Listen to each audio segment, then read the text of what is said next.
Hello and welcome to some more Star Citizen. There are lots of things coming soon. 3.7, a new ship, new features. We have 3.7 Evocati and learn more about quantum fuel mining. This is a summary of roadmap changes, some stuff that's happened in the week in news, Star Citizen Live, all things lore, and more. Alpha 3.7.0 is out to Evocati. Roadmap-wise, it doesn't appear that anything else is being dropped from 3.7, though we'll have to wait and see. In fact, there are a few things being added. So, Arena Commander is seeing Pirate Swarm improvements and introducing an overhaul of the Pirate Swarm sort of game mode, with its waves and difficulty curve getting tweaked to offer a true challenge to novice and experienced players. I'd expect to see some other tweaks to Arena Commander in general here as well. Star Marines had a new map added to it, the Good Doctor. So this is a map that's designed from the ground up to offer new and sort of like a cleaner look to Star Marine.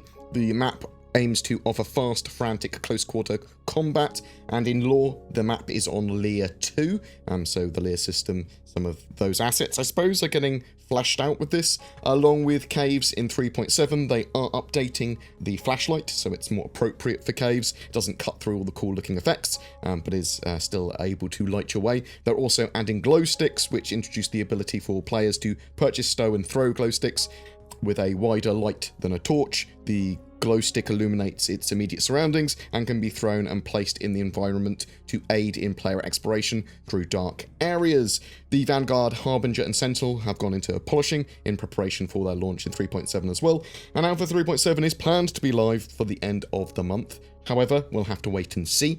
Because of the way the dates fall, it could very well be the first week of October that CIG currently have in mind. I would expect wider PTU by the end of next week, obviously.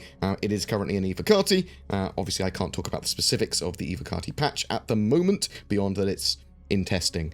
This week's newsletter sneak peek was of the Kronig FL-33 laser cannon. Looks pretty cool. I mean, it's highly detailed, pretty much like all of the guns and weapons and cannons and things in Star Citizen. Some other roadmap updates with Alpha 3.8, which obviously has a full set of teams working on it as part of the staggered development process. The New Babbage Landing Zone version 1 and the Rest Stop Interior variants have been making progress, with the Microtech landing zone there taking the lion's share of updates and progress there. Restricted area rework, ground, fog tech, and the cockpit experience have seen tasks completed, and the Carat has seen a little tiny bit more work. So they are making reasonable progress with 3.8. More of the coming soon ship. So over the last week, they've been revealing more and more of a ship each day. So currently we have quite a bit of its silhouette revealed, it looks like.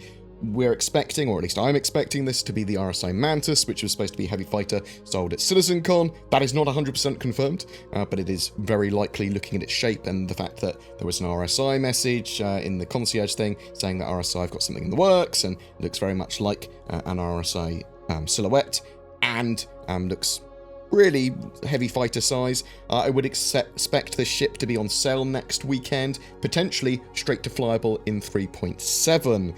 Also, it might not just be a heavy fighter. There could have stealth mechanics attached to it. It could have E-War, it could have scanning, it could have interdiction, something like that. That's the sort of feel I'm getting here. But again, not confirmed, just a feeling in my loins. Star Citizen Live, all things lore, talked about a few interesting things. Mostly, for me, this was details on quantum fuel and quantum matter and some of the plans that they've got for this in the future. So they are working this into the game, and they've been writing up lore for it.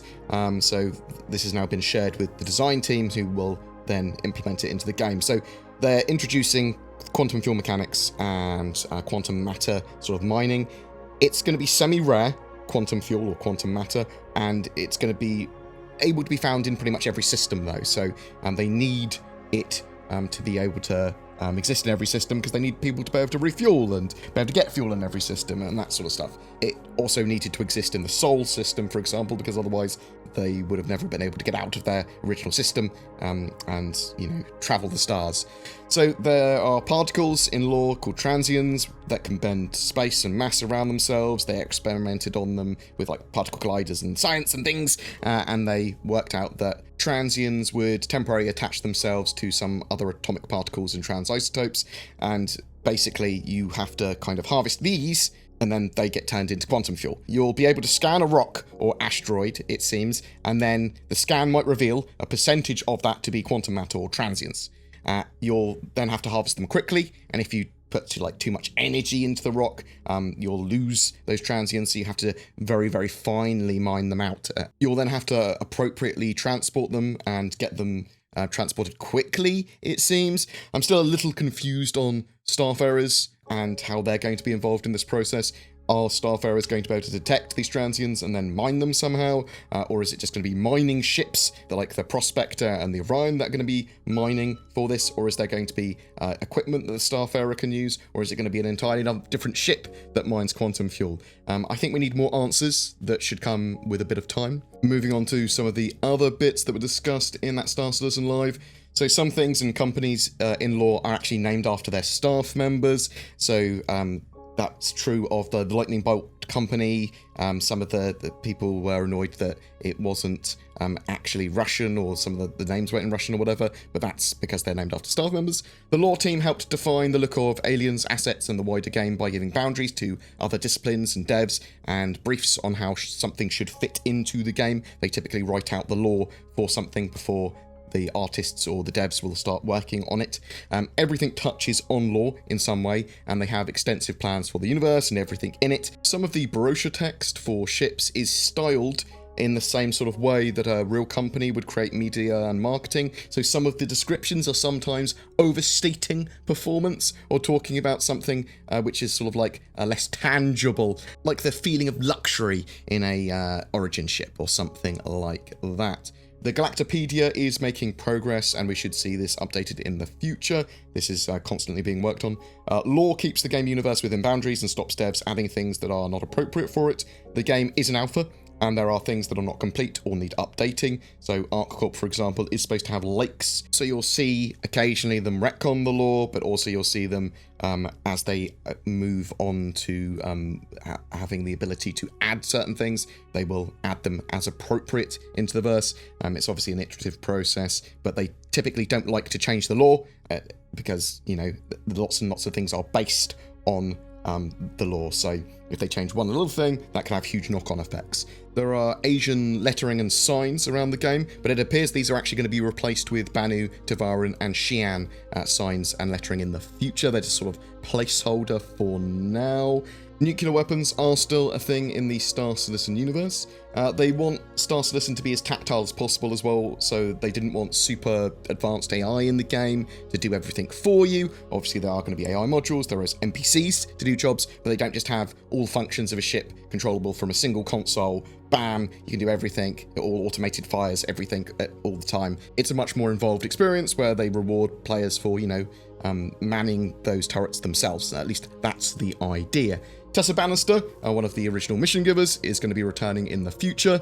Earth is actually going to be quite different in Star Citizen. It is 930 years in the future, but it does have a physical presence, and I'm looking forward to it. I suspect they're just going to do each of the individual landing zones there, and you might be able to see some stuff like from Moscow or from Tokyo, London, New York, stuff like that, and then it will be slightly themed, but it's going to look super different, and they're obviously building the tech out so they can have that and Terra existing in the game universe. And that's kind of it for this week. If you'd like to learn more about the caves in Alpha 3.7, I've got a Star Citizen Insider episode that goes through all of the new mechanics for that in great detail. Are you excited for Alpha 3.7? Are you disappointed by some of the features that hadn't made it in to 3.7 that you hoped would make it in by now? What do you think about the updates to Arena Commander and Star Marine, do you think that's a good sort of like design decision or not? I think they actually have a dedicated team working on Star Marine and Arena Commander now. I think it's quite a small team, but it's still a dedicated team, which means it should get a lot more balance and additions in the future.